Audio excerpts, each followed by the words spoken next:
Hello, free woman. Welcome to our podcast. Hi. I stole the show at the beginning. You always steal the show, and then I'm like, what do I say? You can just jab in or jab me in the side. Speaking of abuse, Our true nature's coming out. you guys are seeing the toxicity in our friendship. But for real, welcome. We're glad you're here. We're glad we're here. We also have a kitty friend here, so, you know. Right there, sleeping. Yeah, if you can feel him through the mic. Yeah, so, oh my gosh, well, we're back ready to talk about some more abuse. Our favorite thing to do. Yeah, we, always have fresh material, fresh content. Yeah, because, our exes are abusive and the society that we live in, the community that we live in, the exes. Yep. There's just an abundance of material. Abundance of abuse in our society. Yay. Yeah, so every week we are we're discussing what should we talk about now, and sometimes we're like, well, I don't know, there's just so much that happened even in one week. What should we talk about out of all of these things that happened? How do you even narrow it down? But this week there was something that stood out. A police officer, not a police officer, a man in a suit came to our home to deliver papers to Kat. Yeah, I was being served by my ex-husband, Mr. Rooster. So, and it's not even what is said in the papers. What he's charging me for is really ridiculous. I don't even think anything is going to come out of it, but it's more of a bullying technique and financial abuse because he knows I don't have the funds right now. Like, it will hurt me. Yeah, there's not any kind of, we're not actually stressed in this legal sense of like, oh no, something really bad is happening. Yeah. But there is a financial burden that has come out of it because you have to respond. And, we're not legal professionals. And so you have to seek legal counsel to figure out exactly what you're supposed to be doing. Which is going to cost money. And that'll cost money, a lot of money. Well, and to me, it just showed at the length he's willing to go to upset me or to get my attention, because nothing else that he traditionally or typically does to upset me or disrupt my peace or to get me to interact with him is just not working anymore because I've been healing and doing my work. Something that I've noticed time and again, especially with my own children and my own past abusive relationships, is as they start to lose control, as they start to lose power, because you are healing and you are stepping out of the pattern and starting to have that self-awareness of what manipulation is going on or what your wounded triggers are. So you're coming out of this pattern and then they're left feeling powerless. They kind of start to go crazy. They go cuckoo. And so they escalate things because they're just desperate to try to pull you back in. Yeah, they're losing control. They have lost control of you completely, but then it makes them feel out of control. And then they do. They become kind of crazy. And they will. They'll go to great lengths to try to disrupt your life, disrupt your peace, or to make you feel the wrath of their discomfort. And it's really when you start to see them at another level, an even deeper level. And a lot of times the world, society, your community starts to see them too, because it gets ridiculous. And I noticed it with myself when I moved out. When I moved on, started a new relationship, all of these things triggered my ex. When I started communicating with him differently and not taking the bait, that triggered him. And then when the kids, which was like his last holdout, when the kids started figuring it out and separating as well, then that is when he went all cuckoo bananas. Like complete full loss of complete control. Dark, evil man. Yeah. Psychopath. You're like, oh wow, this side of you I haven't seen completely, and it's kind of scary. And it makes your life kind of miserable, which is what they're wanting, what they're hoping for. But with you know, both of our exes, financial abuse was there. Pretty much with any kind of controlling relationship, financial abuse is going to be part of it. Yeah. And so this is what we're seeing with Mr. Rooster right now is the financial abuse is escalating because he has, I guess, run out of all his other options. Like all his other resources and tools are just not working anymore. So he knows this one will, you know, affect me. I think he's hoping it will affect me greater than what it is. But it's just so great when you don't give them the response that they want. Yeah. Well, and just even getting to... Because it is that feeling of the power being returned. Yeah. Where you're like, nah. Well, when you also get to this point of like seeing manipulation and understanding these like things that they do to try to have power and control over you, and you get to like this point of like being served and you have to go to court. For me, I was just like, oh, he must be really feeling out of control if he has to go this far. And it was, you know, obviously it like bothered me and I felt like disrupted. My nervous system was reacting to it. But overall, I was just like, I guess I'm doing something right. Yeah, I'm like, I'm doing pretty good, you know, like. Well, the financial piece has been a big part of your journey. Yeah, it has. I mean, we've shared on here about the bankruptcy that you went through, and the whole reason that played out was because of financial abuse that was happening institutionally. Like you had basically been conned. Yeah. But also the financial abuse that was happening with the child support battle at the same that you were time. in. Yeah. And that's not like the first time. And that then happened. Also the financial abuse you were experiencing from your family of origin. It was a lot. Yeah. Every level. Yeah. It was just everything falling down. Yeah. It was painful. But we often find ourselves, like I've noticed that with myself as well, that we find ourselves in situations that mimic the abuse from our childhood. Yeah.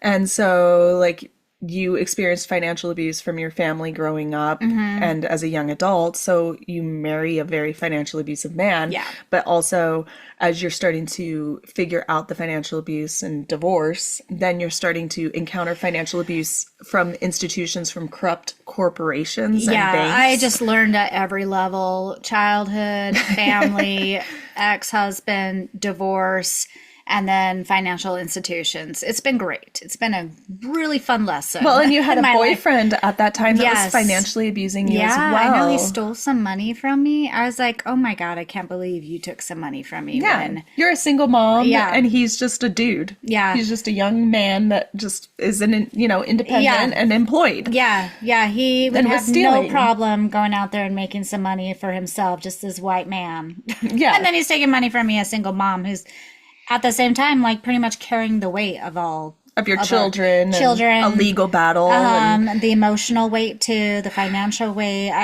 Well, that's why we broke up. he knew what you were going through with the house as well. Yeah. And he still felt okay. Yep. Taking money. He did. Yeah, really awful. So And both of these men, both him and your ex, would send money to their mothers. yes, I know. Yeah. And it's like, well, here I am, a mother Yeah. of your children. Yeah. And you can't, And well, you don't support me. Well, the thing is with my ex, Mr. Rooster, my ex-husband, another way he tries to financially abuse me is at our divorce, I let him handle everything because I know what happens if you try to ask for stuff from my childhood. So I let him handle everything. He divided everything. We went into the courtroom and had someone figure out our child support, which was greatly unfair. Well, yeah, he just gave him a number. And He just gave him a There was number. no kind of, Yeah, I just got like $200 a month. no kind of assessing of bank accounts or earning potential Yeah. or anything like that. He just could say what he wanted. Yeah, I didn't even know about alimony. I didn't even know that exists. But this is what narcissists do. They move fast, they move quick before you start to think about things. And he also knew I was deeply traumatized. And before you start to heal too, because when you're going through the divorce with the narcissist, you're so broken from all of the abuse. I mean, you're usually just like crawling across that finish line with them because you're so broken you're from the just relationship. so burnt out. And so I've seen it time and time again that people do not ask for what they deserve. Yeah. They don't even want to. They I just just want to want to be be done. done. Just done. Well, so we figured things out and he let me know. He told me, well, you're not my responsibility anymore. And then I think maybe even the following day he was like, because we figured out what the child support's going to be, which was like nothing. And he's like, well, you can still ask me for money. You can still ask me for help. So that's how he's also abused me. And I could feel it in him. He wants me to go to him and ask him for help because he still wants to be superior to me. And he wants me to appear like I can't do it without him. Trying to get you to So ask. that's what he still tries to do with me. And then and then he does it with the kids. You know, he does all these trips. He just like overindulges with them where I just can't do what he does. But also it's not a competition. It's not a competition. But he makes everything a competition because he just wants to show how much better he is than you. Yeah. But I don't know. Do you have exes like this, free woman? Have you dealt with this in partners? Yeah, we actually, the more we've talked about this with free man. Or free man. Yeah. People, we would love to hear your stories, feedback, because the more we've talked to people and like women, men, it's been astounding, the stories and the lengths that some people go with financial abuse. Yeah. And it's not always identical. Like details will differ, but it rhymes. Yeah. Like it's always similar, the pattern that it follows, the way that they dehumanize you, the way that they make you feel powerless or undeserving, and they just take and take and take and take. And that includes finances. Well, I mean, even when I was losing my home and I was coming to move in with you, and I like lost everything, and I had just finished with the child support case too, and didn't get what I was supposed to. But I was so exhausted. I was like, whatever. It's never been about the money for me. It's been about standing up for myself. Even in that moment, as I'm like moving into your place, and I let him know this is where I'm going to be moving to. This is where the kids and I are moving to. It was like either your house or a shelter.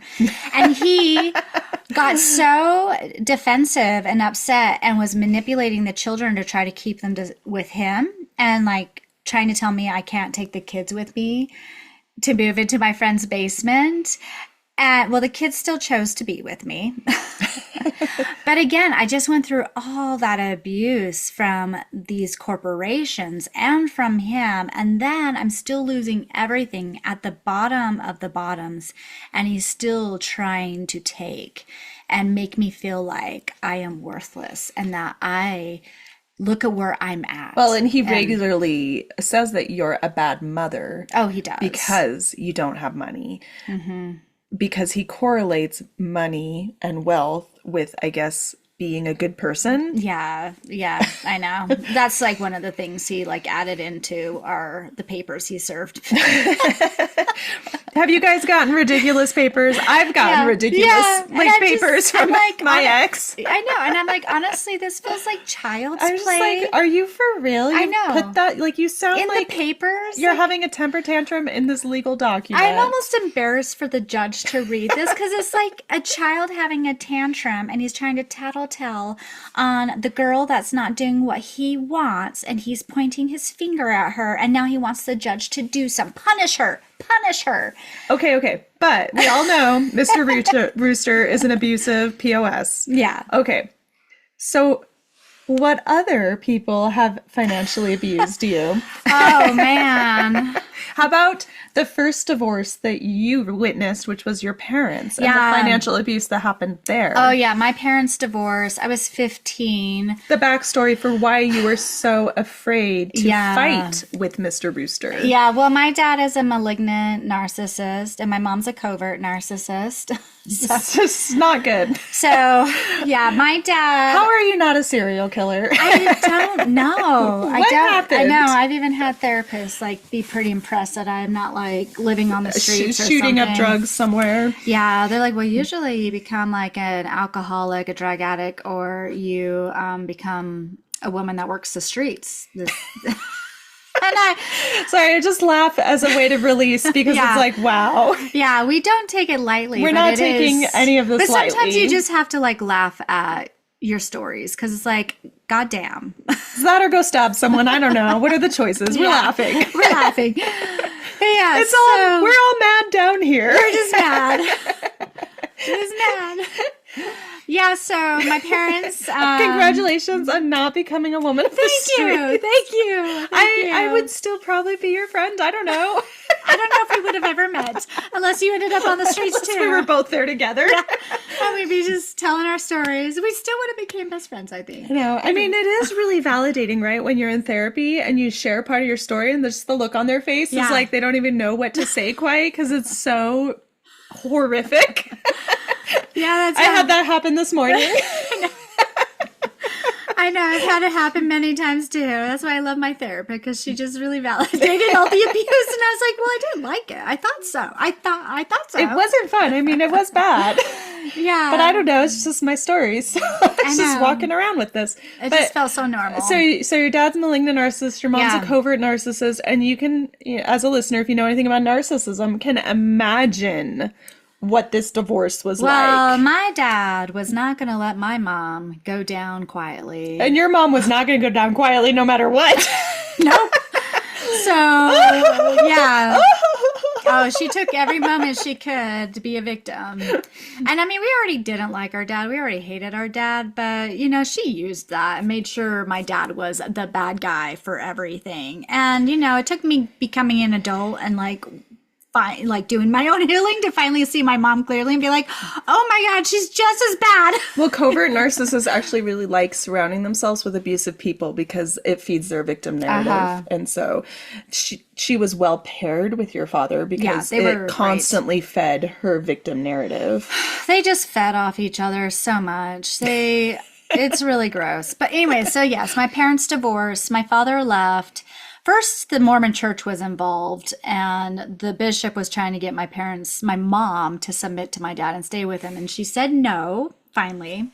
And so my dad just packed up his things and left and told us kids he was going to be gone for a little while, but he might be coming back. And in my head, I was like, God, I hope not. Oh, man, when malignant narcissists try to play the victim, it's just the best. I know. And it's like, I know I beat and raped all of you, but don't cry too much as I leave. I love you. And I was like, go. So he left, and at the time, my dad was the full-time provider. So all of our finances were being covered by my father's work. Well, it's like the 90s, so they were doing the traditional gender roles. Yes. And so, court takes time. I just remember my mom being extremely stressed because she had to go in quite a few times. But my dad was not even giving my mom any type of money at the time or child support. And there were 5 kids? There was 6 of us living at home at the time. 6 kids. No child support. Yeah, and my mom immediately went back to work because she had to. And I remember that first winter, we just kept the heat off, or we kept it really low. And we just wore coats in the house, and we didn't have extra food. So I worked at a pizza place, so I brought home pizza all the time for us to eat. Ate pizza until you couldn't stand it. Yeah, we all really, for a long time, hated this restaurant that I worked at. We would not eat it anymore. And then, my dad, I hardly saw him again after that. And the only time I ever saw him, there was like a couple times, but the few times I saw him, he was just like super abusive. And there was a few times I tried to stand up to him for, because my mom would tell me what was happening and why she was upset. And then I called my dad and tell him. Well, that was also inappropriate to be sharing so much information. Well, she knew because I was just like a little warrior as a kid. And I would stand up for my mom. You go to battle for her. I would. I'd go to battle for her. So using your kids as a weapon is bad. That's abuse. That's abuse. But yeah, so the divorce lasted, to tell you the truth, I can't really remember because it's been a while, but I'm going to say maybe a year. But then he continuously took my mom back to court for the next 4 years, I think, until finally their judge that they had, I think he either retired or he passed away, and they got a new judge. And this judge actually sided with my mother and was like, actually, because my dad, he would just abuse her and take her back to court for any little thing. And finally, this judge was like, oh, no, actually, what you're doing is quite abusive. And no, you do have to pay all these things. And at the time, my younger sister was living with my grandparents, and the judge made my dad go give my grandparents money that he owed them for taking care of his daughter. It's outrageous that the kids were living with her full time, 6 of you, and he wasn't paying for anything. And she got shouldered with the debt too. She did. And so financially abusive. Yeah, I don't. So because it's been a while, the kids aren't even having food or heat because of what's happening. Yeah, my dad got an apartment, but we were able to stay on at our home, and we had 11 acres. We had horses, we had animals, so we're still taking care of all these animals. But my mom got to keep the house, but I think because of that, the gave her all the debt on top of it. So it was it's 90s, it's conservative Mormon country, and the judge was a conservative old Mormon man, and that's just, it fed into your father's. It did, yeah. So my mom ended up filing bankruptcy. But you know what? Even nowadays, in 2026, it's like a lottery. If you get the wrong judge, this can end up happening to you. And if you have a narcissistic ex, they will milk that for all that it's worth. Hence why I was afraid when I was getting divorced. Because I'm like, I know what happens when you stand up for yourself. And I've seen it on the flip side too, where men are being abused in this way, where she's toxic and maybe they have a more mother-friendly judge, and she's just able to like basically reduce him to poverty and create this really toxic situation. A big amount of alimony and child support that he has to pay, so he has like nothing left, and very little time with the kids. So we've seen it on both sides. We're not just pro women here. Like I said, it's not always identical in the details, but it rhymes. Like with my ex, what he would do is because we had shared legal custody, he would blockade everything I tried to do. So I tried to get the kids a therapist, he'd call and cancel the therapy appointment, or he'd go in and threaten to sue the therapist, so then I try to get them in with the school counselor, and then he calls and threatens to sue the school. And even doctor's appointments, like for basic health, for assessments like autism, he was canceling them, blocking them. Just sabotaging I couldn't everything. even get the kids in extracurriculars because he would just refuse to take them. And so in order to even like have any kind of parenting say, I had to go the legal route. And this went on for a few years until we finally, were able to get a co-parent. Not a co-parent. Anyway, we got an outside person. Oh, yeah, I know what you're talking about. Parenting coordinator who I was able to go through instead of going to a lawyer, but even going through the parenting coordinator costs like $500 every time. And so anytime I wanted to sign my kids up for soccer or put my kids in therapy, I had to pay thousands of dollars. Yeah, you've been paying for everything. Yeah, and then on top of that, I'm paying for everything because he never pays any of the bills, and he's not paying his child support because he's self-employed or quits his job and figures out all these ways around it. Yeah. And so it's a way to create this huge financial burden on me at the detriment of our children is who it's really hurting. Yeah, and so it like I said, not always identical, where you're ex is taking the kids to Disney World or whatever. Yeah, trips and everything. I'm like just trying to sign them up for soccer. Yeah. But same thing creates this burden, hurts the kids. Yeah, well, I mean, even if I need something for the kids, I never directly ask him because I know that's what he wants more than anything. It becomes a power play. Yeah. I even tried to not even ask the kids to tell, like, maybe you should talk to your father or ask him if he can get you this. I started only signing my kids up for things that could be every other week, so that I wouldn't even have to interact with him on it. Yeah, same. But sometimes he'd even interfere with that. Yeah, same. I try to just do a lot of the things on my time. But it hurts the kids though, because like, for example, music lessons, when you're only doing it every other week, they don't make the same kind of progress. They don't really get a chance to practice as much as they need to. It takes away the fun and the motivation. And so, like I said, it's who it really hurts is the kids. And then vicariously, as a mother, you just feel heartbroken. Yeah. Well, and another way they still can abuse you is through the child support that they should be paying each month. Sometimes they just wait to pay you till the end of the month. Sometimes they skip a month or two and then they'll pay you. Or like my ex who quits his job as soon as they find out where he's working, and so that they can't take it out of his paycheck, and then becomes self-employed again, Yeah. so that it's really hard for them to collect. Well, I also just know that my ex, when he pays child support either really late or if he skips a month or two, he wants me to reach out to him and communicate with him that he hasn't paid. It's a way to get an interaction They with want you. interaction. They want this like intimacy with you, but I don't. I reach out to the state. I'm like, I'm not going to talk to you unless it's mandatory. Because it's just, once you, especially for me, now that I've done so much healing and I can finally see the abuse, the sexual abuse, the trauma with him, when he like raped me, I was like, I don't even want to speak to this human at all. Like, it's really toxic how when you have children with someone who really abused you, and how you have to continuously interact with your abuser or your rapist. Something the courts really need to, family court system really needs to understand, is that if they abuse the mother or they're abusing the father, they will abuse the kids. Yeah, they will. They're an abusive personality. You cannot abuse one of the children's parents and not also be hurting the kids. Yeah. It just goes hand in hand. It does. And eventually they use the kids. They use the kids to spy That's on what I you, mean. too. Nothing is sacred to a personality like that. Yeah, it's the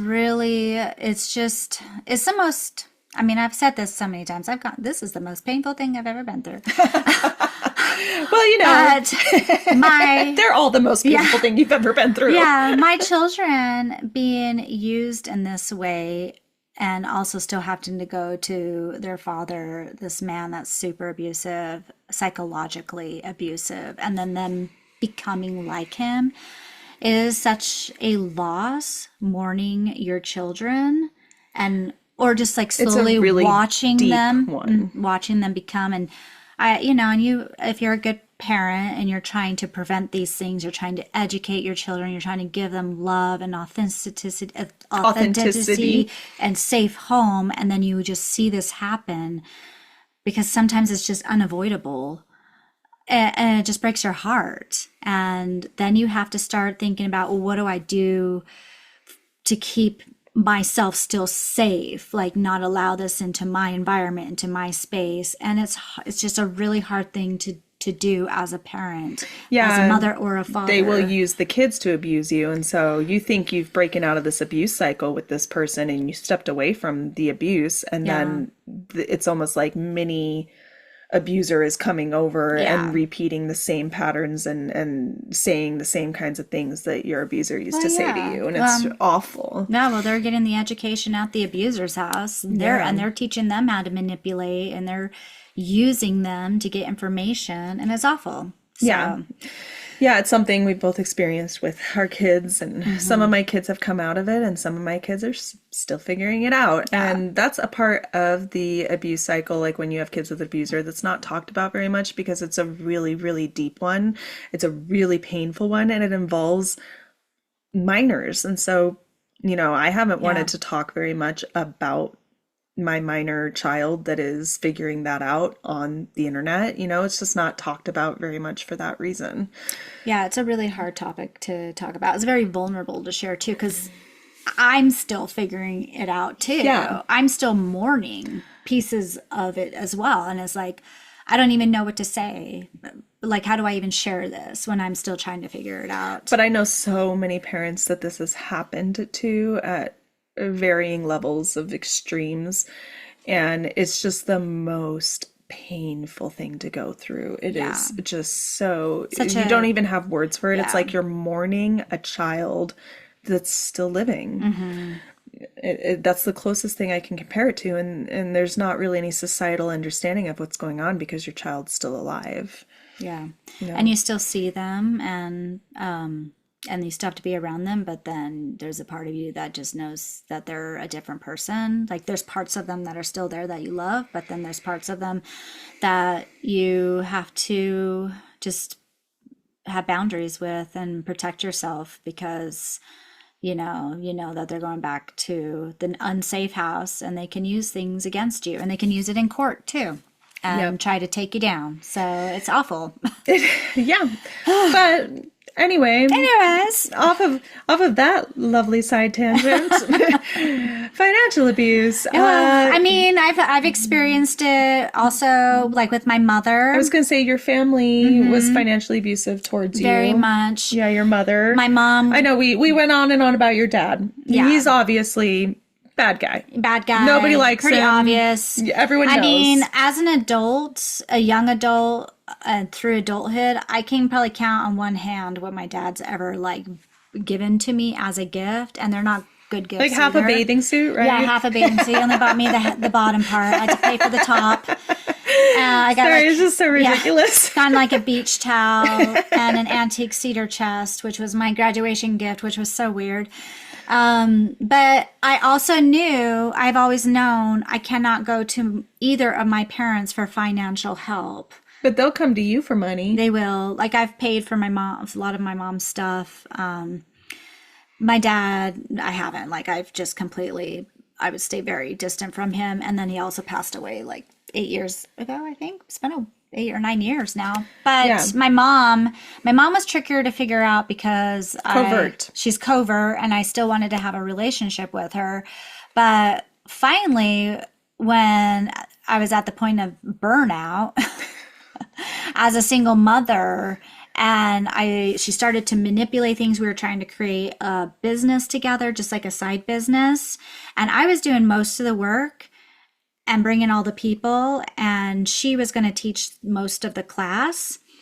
And I told her, I'm like, we're splitting this 50-50, correct? And I just felt her wall go up, and she got stiff and annoyed. And then I was just like, okay, well, if you need money right now, then I'll let you. Why don't we just do 70-30? If you need money right now, you're a recent divorcee who got nothing in the divorce. It's like single mom. I know. Single mom. I know. My mom has like a husband they've got their retired Social Security, and he's still working. Yeah. Money coming in. Yep. But my mom just doesn't want to work anymore. Anyways, past all that. So we did another class. So you're doing the majority of the work, majority of the marketing, and it's your connections. It's bringing people in. You're setting up the events, coordinating, scheduling everything. And then we agreed that we're going to split 50-50 next time. But I decided to see if she would actually keep her word.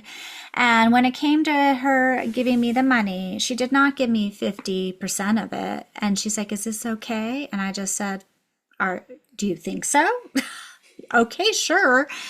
And then I pulled away because I was obviously upset. And I just waited to see if she was going to correct it or say, I'm sorry, or confront or talk to me about it. And she never did. And that was like one of the moments when I really started to pull away from my mom, because I was like, I can't believe that I'm doing all the work, bringing the people.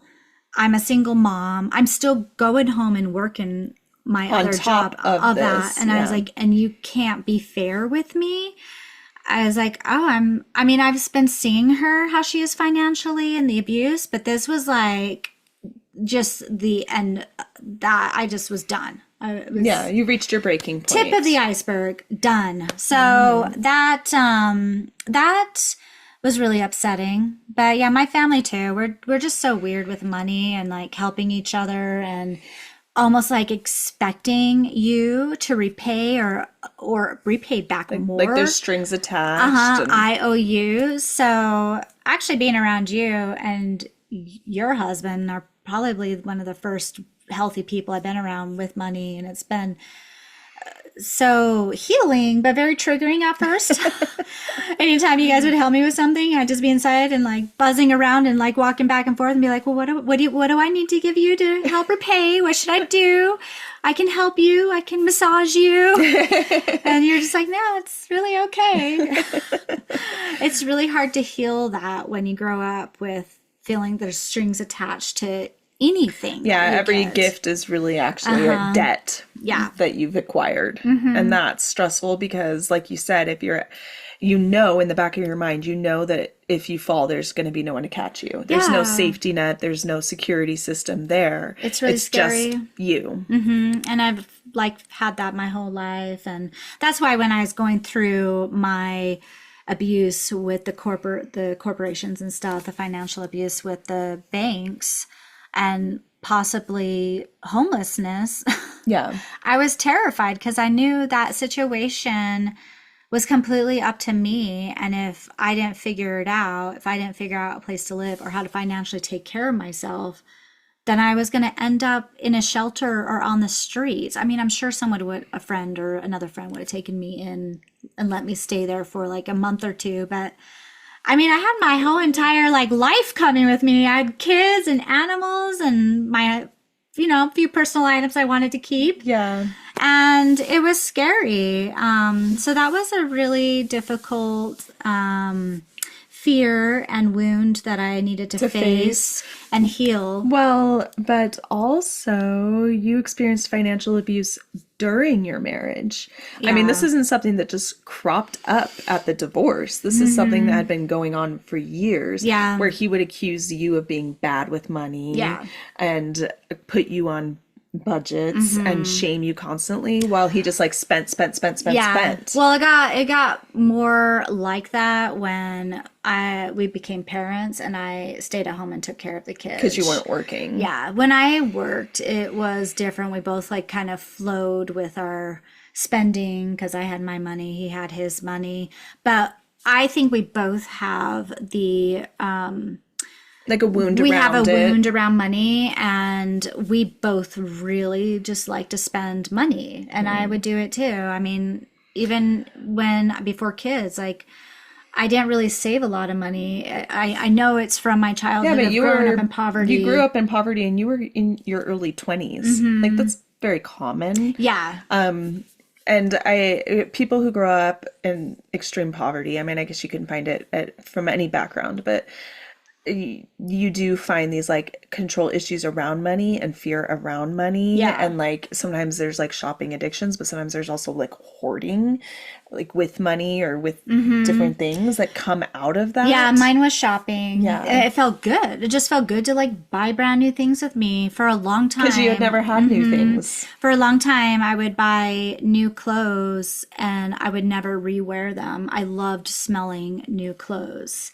And so I had a lot of clothes. All my money just went to clothes. Oh, that's from your childhood of having to thrift everything. And it's like It was passed down really stuff. thrifted Yeah, it was. stuff when you're And young. Sometimes I didn't get new clothes, and it didn't really affect me until I started getting older, until like middle school, especially high school. That was really hard. Yeah. And but once we had kids and I wasn't working anymore, and he was allowed to still just spend the way he wanted. And I remember when I had the moment in my head and I'm like, well, goddamn, why do I have to watch how I spend? Why can't he just spend the money however he wants? Well, I'm going to too. Well, and he was constantly pressuring you to work and get a job and like making you feel like what you contributed by raising these two tiny children was not sufficient. It wasn't. I always felt pretty worthless and like I wasn't doing enough. And a lot of times I just would never stop. I made sure the house was and the thing in great shape. that they always like to say when they're belittling you, well, maybe we should just change jobs. Oh, I know. Maybe we should just trade places for a day. I know. Because they think what you're doing is so minimal. Yeah, especially if I had like a hard day where the kids were just really stimulated emotionally or sick. And he's like, well, maybe we just need to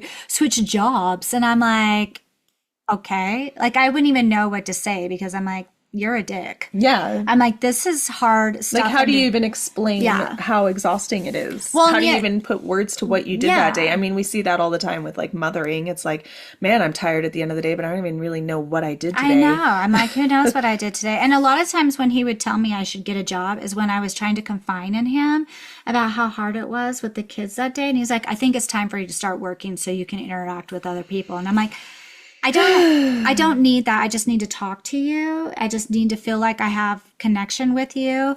And then other times that he wanted me to have a job is, I guess, because he wanted me to contribute to the household, which we didn't need. We were doing fine. We had a great business that we started. We were doing okay. But I think he just wanted to control. If I had a job, I had to use only that money. That's what I was feeling. But I also just kept telling him, I'm like, if I work, the money I make because of where I'm going to work, and it's in a different place than where we lived before with my career, I did make good money. Here, our new place, I would not. The money I make will go to just daycare. Yeah. So I was like, what's the point? And then I also knew if I worked that I would have to work and still take care of everything the way I had already been taking care of on my own, even though he said he would help. He's still going to expect you to do a majority of the cooking and the cleaning. Everything. Yeah. But he said and the he'll kid help. stuff. Yeah. So that was really upsetting. And sometimes he would open up the bank account too, and he'd like check every little thing I spent money on. I never did that once with him. Yeah. Or sometimes he... yeah, you don't even know what he was spending his money on. No, I don't. Had no idea. I had no idea. And even when some week, like each week, he'd write us a check for the house for like our bills, our mortgage and whatnot. And each week he would just very sarcastically be like, well, here's your paycheck. You know, just undermining you and making you feel so small and worthless. And I'm like, this is... I just don't feel like you see what I do. And he didn't, and he still doesn't. Yeah. And that was a really emotionally painful time for me because I just felt you were giving so worthless. everything that you had to creating this beautiful home and raising these children and making these healthy, delicious meals. And I just cooked meals every day. None of it was seen or appreciated or acknowledged. Yeah. And it just felt like you were never enough. Yeah. And so the financial abuse was different because I wanted to work, but he wouldn't let me get a job. And I wanted to work because he actually wasn't very good. Because of his mental health issues, he was not very stable.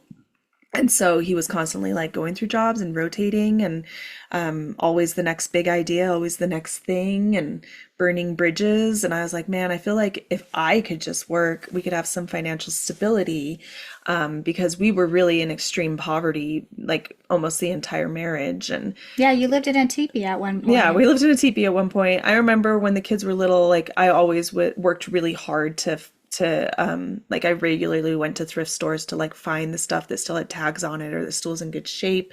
But as the kids started getting older, that's harder to find. And I remember him just like yelling at me one time because the kids' shoes were so like sad looking. And he's like, well, why haven't you bought them shoes? And I just was like, well, like, we don't have any money. We don't have any money. And every time I spend money, I get yelled at. And, so I went and bought the kids' shoes. I was like, well, okay then. But it was this like feeling of like, why aren't you making this all look better, but not having the money to do it? And then also being told I wasn't allowed to go get a job because he was just insistent that the kids needed a stay-at-home mom. Well, and I remember you've like told me where he would say, well, my wife will not be seen working at a gas station. Oh, well, that too, where I was like, I could just go, like, they just put up a new gas station. I could probably like get a management position or something because I have a degree and I'm like not a crazy person. And, you know, I could, or at least get a job where we could have a little bit of side income to like pay for kids' shoes. And he was like, well, I'm not going to have my wife seen working at a gas station. Like a lot of it was ego too, where a lot of like the temporary jobs I wanted to get wouldn't have been very like, dignified, and he apparently had more pride and ego about that than even I did. He probably didn't want you to work because he didn't want you to be outside of the home and be if you're at work, if you're at a place, you can start talking to people. Yeah. And it's like your mind starts to expand. Well, he probably wanted to control and contain things by keeping you at home. Yeah. I think he was always worried about me meeting another man, and you know, he regularly would accuse me of wanting to leave him or cheat on him or find someone new. Which we've learned when they do this is actually what they're doing. They're projecting. But I think it's also was his insecurity because, you know, I had a college degree, I was educated, and I was very pretty. And he he had let himself go. He'd put on a lot of weight, and he didn't really have a career. He didn't have a degree. He didn't have anything really going for him. And so I think it was this fear of like, he knew I could do better. Yeah. And he was afraid, even though I constantly told him, I don't want anyone else. I love you. I chose you. I'm here. I'm in this. And I was, because he basically had to bring in another woman for me to finally leave. But, you know, his own insecurities, I think, narcissistic people are actually really insecure. In spite of all of the confidence that they display, are incredibly insecure. I was so shocked when I finally realized that. I was like, oh, they're actually so insecure. Like, this actually really bothers them. They're really afraid. And I was like, oh, I had no idea. Yeah, it's why they always come out swinging and accusing you first, and like being like trying to puff themselves up. Yeah. Because they don't want anyone to realize. I think it's so loud, and they use all their words, and they confuse your brain. And yeah, so I had to our entire marriage kind of like create little side hustles for myself, because it was the only way that I had to figure out how to earn money without leaving the home, because it was the only way that, you know, the utilities stayed on. It was the only way that like basic bills got paid, because his work was so erratic and so sporadic. And, you know, the electric company isn't fine with waiting 6 months for a partial payment. Yeah. And we did sometimes have the utilities turned off. You know, we had to turn on the stove to try to warm up parts of the house, or use space heaters, because of how financially unstable things were. And so divorcing him was actually a huge relief, because I didn't have to live with that instability anymore. But then his own, it's kind of like weaponized incompetence, meant that as a single mother, I was the only source of financial stability for my kids, because child support wasn't coming in.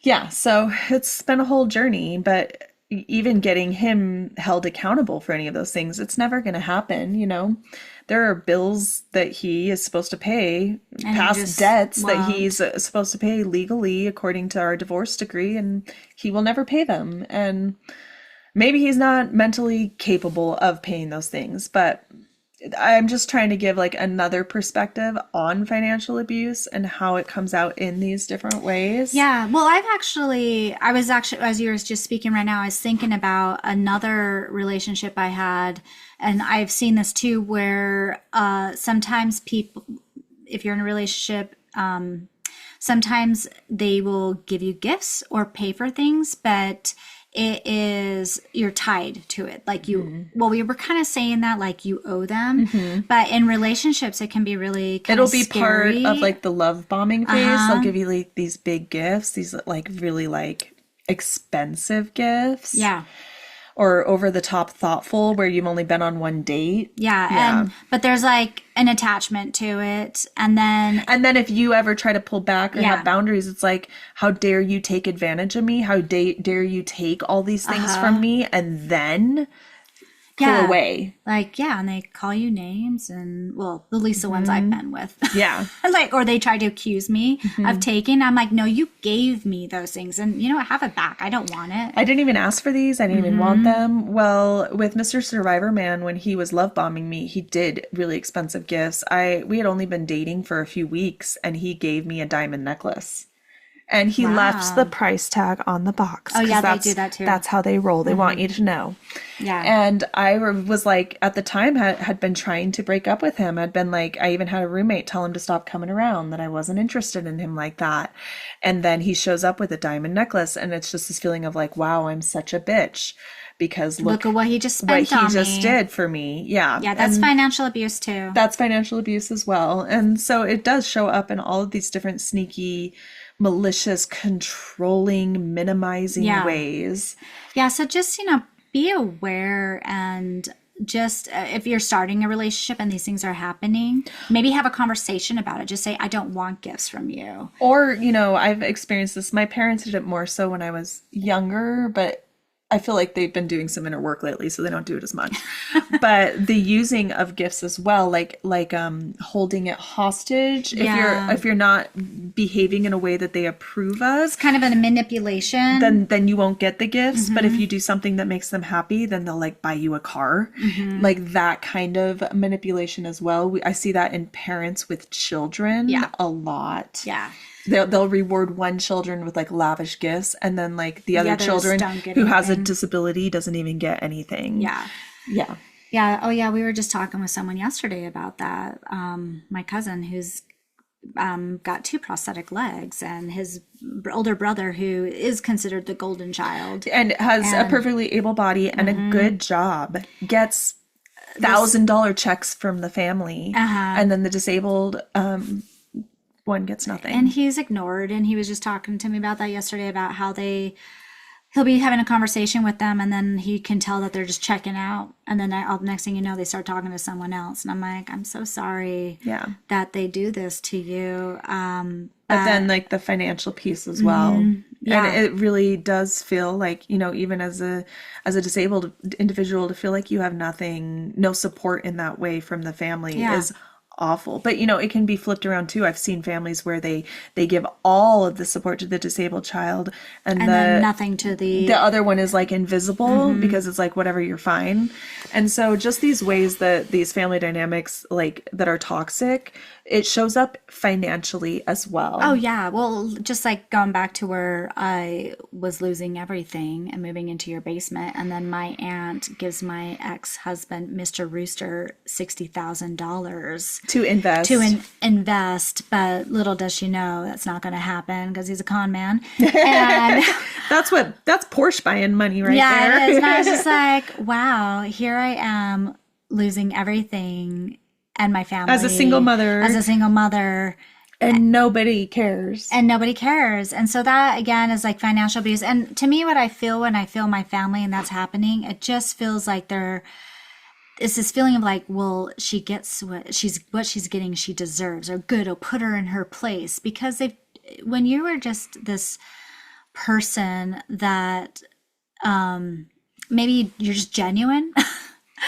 Toxic people don't like that, and they're continuously just trying to put you down. Well, put what you I into have your found, place and what I've sensed with your family as well, is that if you have that fire inside of you to pull yourself out of the mire of abuse, of the abusive family, Yeah. and if you're like pulling yourself up out of it and choosing happiness and choosing to like respect yourself and pursue things that light you up, they want to destroy you. They just do. want so bad to see you fail. Yeah, I guess there's like a word for it right now. People have been saying like the cycle breaker, but it's really just. But it's just happiness. It's just If they see happiness. happiness in you, they hate it because they're so deeply unhappy Yeah, and bitter. Ever since I was really little, I have just been, they want to just take that fire and light it out, like throw water on it and make you feel like shit. A certain family member that's like that too. Yeah, you do. It's awful, and it is hard to continuously pull yourself out of that thing that they're trying to put you back into. And so ultimately, if you are dealing with something like this, pulling yourself all the way out is sometimes the only way to not be pulled back into those toxic patterns. I mean, we can see that on a cultural level too in different societies, like whether it's like white trash or the ghetto.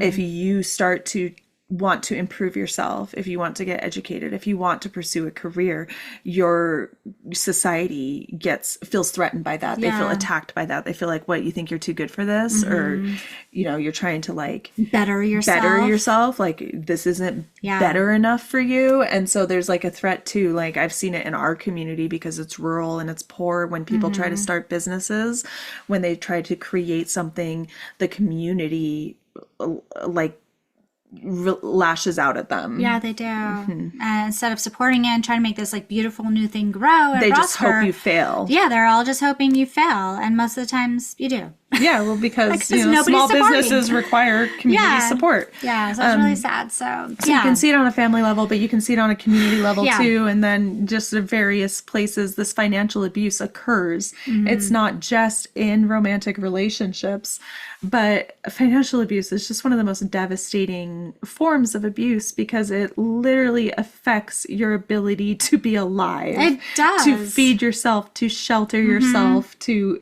provide for your children. Yeah, it's, I think if I had to go through this where it was just me, it would have felt different. But going through this with my children as a single mother was so difficult, so painful, and so scary. But got through it.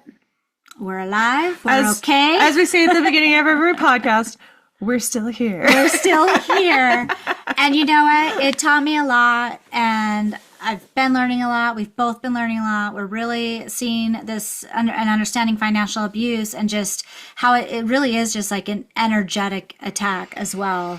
It's just control and it's your self-worth as well. They just make you feel like garbage, like you deserve nothing. You don't even deserve food or housing or basic needs being met. And it's just creates this like black hole in you of just like, I'm worthless. I'm just a waste of space. I'm just taking up resources that I don't deserve. Why even try? Yeah. But that is false. There is a way through, and you got something really great to say. It is. It's like it's that energy we were just talking about, where you're trying to crawl up out of just this pit of just worthlessness, of darkness, of you don't deserve anything, and you're trying to pull yourself out, and then everyone's attacking you, even attacking your resources and your ability to climb out. And so it takes a warrior's energy. It takes some badass grit to push through it. It does. And I feel like we've said this in many episodes. It really just comes back to the you, like the essence inside you, the you, the person you, like they can't take that away. And I feel like being at the very bottom of that pit is what taught me that. And then I was able to start pulling myself out of it. And you do learn a lot. And, sometimes you just have to learn some really hard shit in life. And once you start to learn it and you have this like different energy, like for example, when my ex attacked me last week by serving me papers, because he's trying to hurt me financially, it just hit me different. It didn't ruin my evening. It didn't cause my nervous system to go into panic. You didn't lose sleep over it. I didn't lose sleep over it. It actually made me aware of what he's going through right now. And that is the victory. That is the victory. You can't stop what other people are going to do. You can't even force them to get their justice. But you can pull yourself up out of it and say, I'm not going to be imprisoned by this anymore. It's very painful, the journey, realizing how little we can control, even of society. And, we've both lived in poverty. We've both lived in, I'd say, extreme poverty, where there was homelessness, lack of resources, lack of heat, lack of food, clothing. But what I found from going through that is I found that my worth is not determined by these outside factors, and that even if I'm hungry or cold or dealing with these very low things, these things that make you feel worthless, that I still have worth, because society doesn't get to tell me what I'm worth. That is something that is inherent within me. And that means the wrong is on them, not on me. Yeah. And that is the piece that no one can ever take away from you.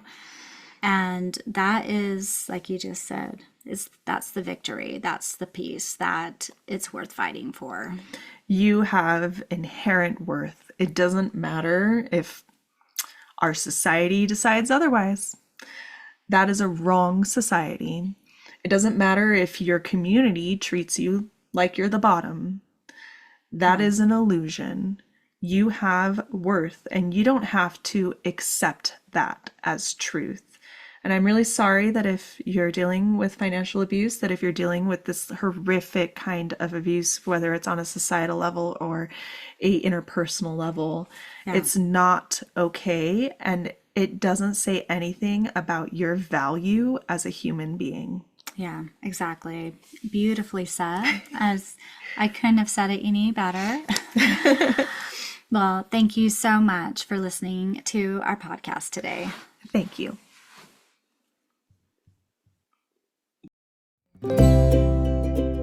Remember to like and subscribe.